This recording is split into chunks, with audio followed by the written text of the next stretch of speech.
क्या आप सोच सकते हैं, एक ऐसा राजा जिसने अपने वचन के लिए अपना पूरा राज्य छोड़ दिया, अपनी पत्नी को दासी बनते देखा, अपने पुत्र को अपने ही सामने मृत पड़ा देखा और फिर भी सत्य का साथ नहीं छोड़ा। यह कहानी है राजा हरिश्चंद्र की, एक ऐसे सम्राट की जिसने सिद्ध कर दिया कि सत्य का मार्ग केवल महान नहीं बल्कि अत्यंत पीड़ादायक भी होता है। जब महर्षि विश्वामित्र ने उनकी परीक्षा ली, तब यह केवल एक राजा की नहीं बल्कि एक पति, एक पिता और एक मनुष्य की आत्मा की परीक्षा थी। क्या सच में कोई इंसान इतना सत्यवादी हो सकता है कि अपना सब कुछ खो दे पर झूठ न बोले? आज की इस लंबी और भावनात्मक कथा में हम जानेंगे उस क्षण को जब एक पिता को अपने ही पुत्र के अंतिम संस्कार के लिए शुल्क मांगना पड़ा और एक माँ को अपनी साड़ी का आधा हिस्सा देना पड़ा। यह कथा आपको अंदर तक झकझोर देगी।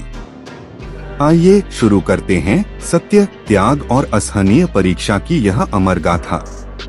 प्राचीन काल में इक्ष्वाकु वंश के महान सम्राट राजा हरिश्चंद्र का जीवन जितना उज्जवल दिखाई देता है, उतना ही भीतर से वह असहनीय पीड़ा, अपमान और मानवीय संघर्षों से भरा हुआ था। और यदि हम उनकी कथा के कठोरतम पहलुओं को देखें तो यह केवल सत्य की विजय की कहानी नहीं बल्कि एक मनुष्य के टूटते हृदय, बिखरते परिवार और असहनीय मानसिक यातना की गाथा है। वे एक समृद्ध, शक्तिशाली और सम्मानित राजा थे, जिनकी सभा में सिर झुकाकर मंत्री खड़े रहते थे, जिनके एक संकेत पर सेनाएं चल पड़ती थीं, जिनके महल में वैभव की कोई कमी नहीं थी। परंतु यही वैभव एक क्षण में उनसे छीन लिया गया जब महर्षि विश्वामित्र ने उनके सत्य को परखने का निश्चय किया। और यह परीक्षा साधारण नहीं थी बल्कि ऐसी थी जिसमें केवल धन या राज्य ही नहीं बल्कि आत्मसम्मान, परिवार, प्रेम और मानवीय संवेदनाएं भी दांव पर लगा दी गईं। एक स्वप्न में दिया गया वचन उनके पूरे जीवन पर वज्रपात बनकर गिरा और जब उन्होंने सचमुच अपना राज्य त्याग दिया तो उस क्षण केवल सिंहासन नहीं छूटा बल्कि वह पहचान भी छिन गई जिसके सहारे वे अब तक जीते आए थे। दरबार से निकलते समय प्रजा की रोती हुई आंखें, महल की दीवारों से टकराती सिसकियां और एक सम्राट का साधारण वस्त्रों में बदल जाना, यह सब किसी भी मनुष्य के लिए भीतर तक तोड़ देने वाला था। उनकी पत्नी तारामती ने जब अपने आभूषण उतारे तो वह केवल स्वर्ण का त्याग नहीं था, वह उनके रानी होने की पहचान का अंत था।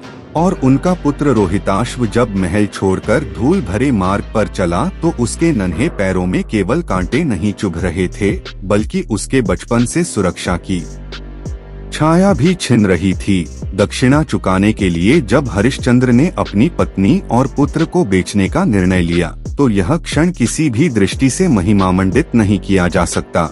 यह एक पिता की असहायता का चरम था, एक पति की आत्मा का चीत्कार था, क्योंकि उन्होंने स्वयं अपने हाथों से अपने परिवार को पराधीनता में सौंप दिया।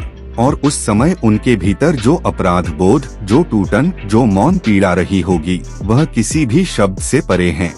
तारामती का दासी बनकर अपमान सहना, पराये घर में आदेशों पर चलना, कठोर श्रम करना और अपने पुत्र को अधपेट सोते देखना, यह सब उस राजसी जीवन के विपरीत था जिसमें वह पली थी।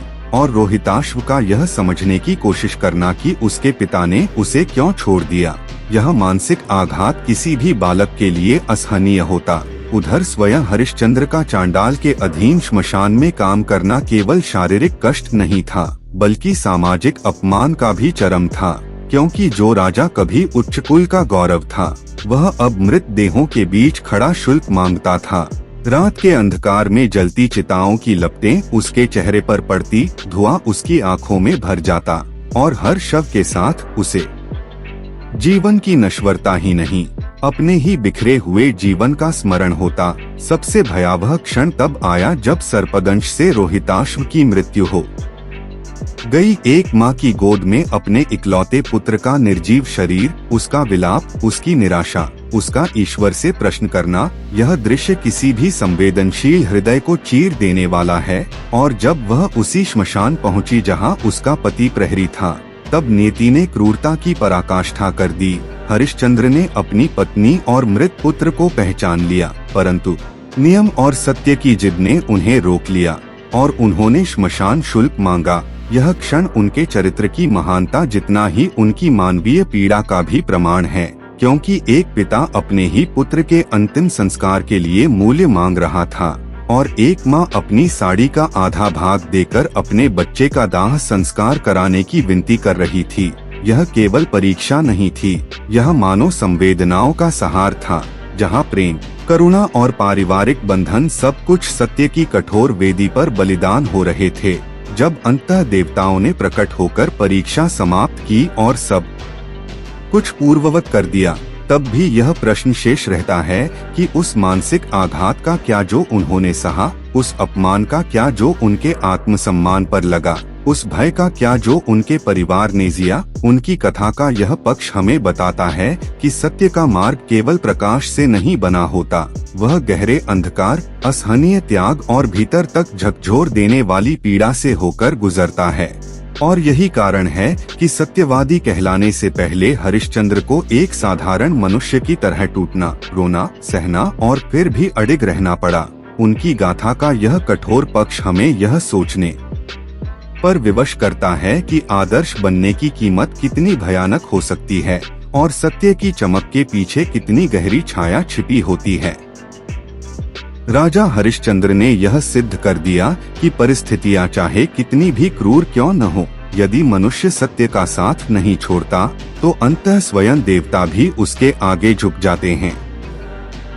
उनकी कहानी हमें यह सोचने पर मजबूर करती है, यदि हम उनकी जगह होते तो क्या हम भी सत्य का साथ देते या परिस्थितियों के आगे झुक जाते?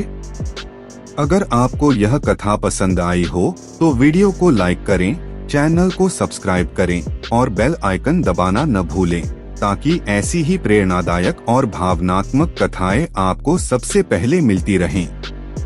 अपने विचार कमेंट में जरूर लिखें, क्या आप सत्य के लिए इतना बड़ा त्याग कर सकते हैं? मिलते हैं अगली कथा में। तब तक याद रखिए, सत्य कठिन हो सकता है पर अंत में विजय उसी की होती है। जय श्री राधा कृष्ण। राधा राधा।